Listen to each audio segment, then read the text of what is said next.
Welcome back, everyone. I want to share with you the top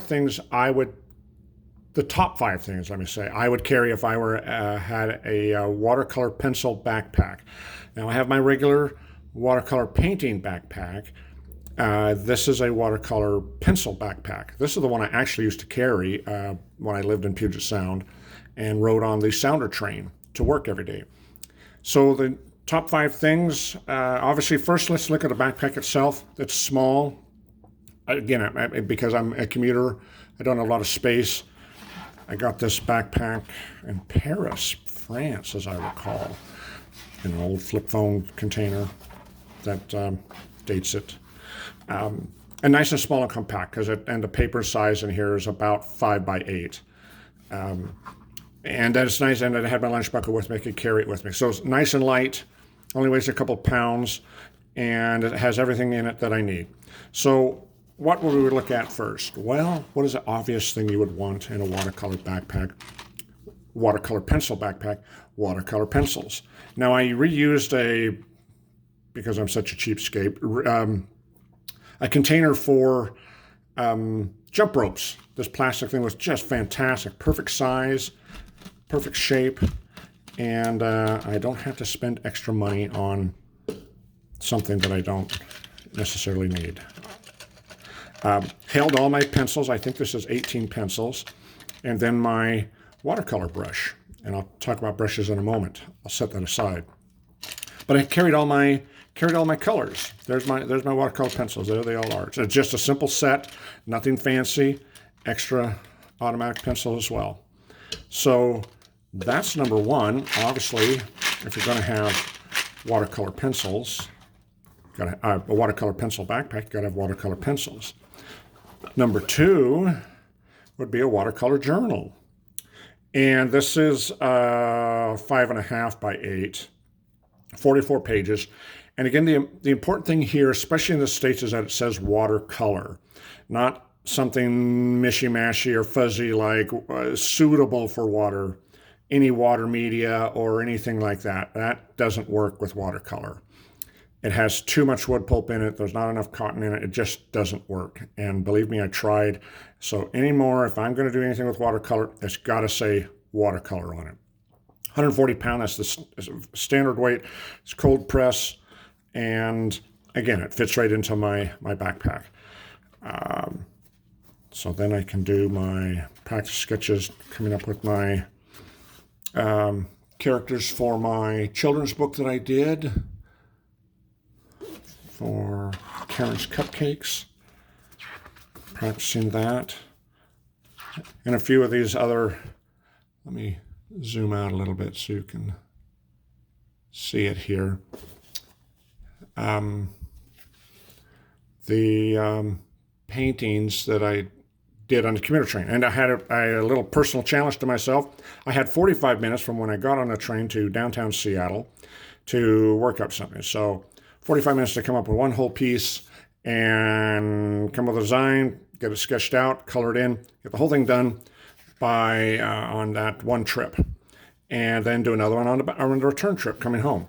So I did a bunch of these.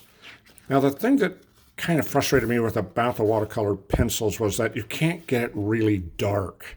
You can see here it's getting there, but it seems like I have to scrub so much with that little brush that, this little brush here, that I have to, here's even a black work. I lift off as a bunch. Also, it scores the paper, which I didn't really like that much. So I found I kind of gravitated away from it, but that's just me. You might love this. And believe me, I did a lot of these. I have several of these journals. It is a very nice way to do some art. So I'm not knocking watercolor pencils at all. In fact, I will occasionally use them for very fine things, like maybe you're doing the outline of an eye or something like that, where you want some very precise color in one certain spot and nowhere else. And so that's the second one. Got to have your watercolor journal. Pardon me. What else do I have here?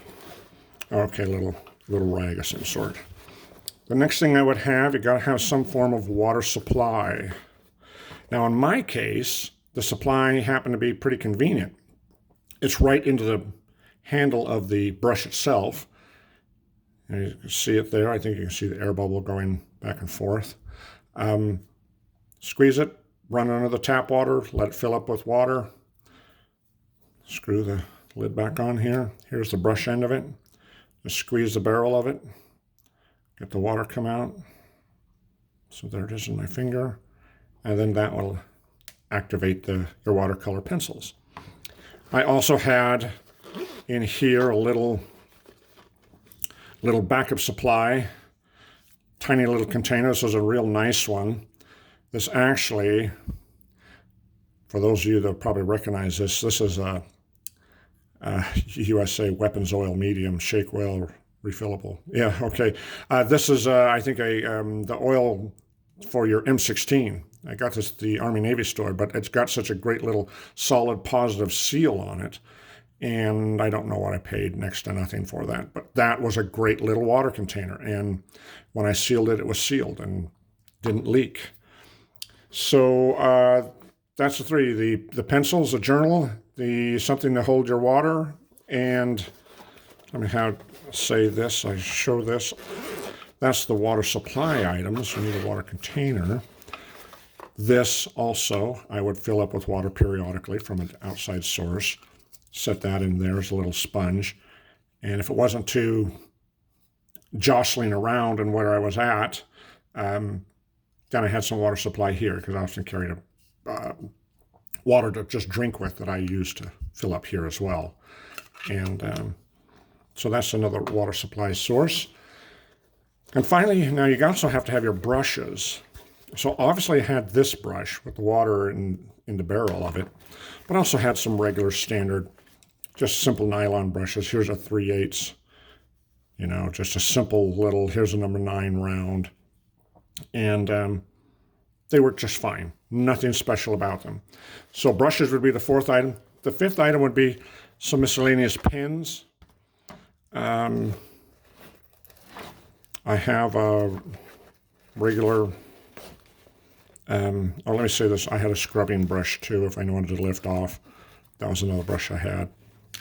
You know, a pointed draftsman's pen and old style pen like that where you put the ink in the barrel.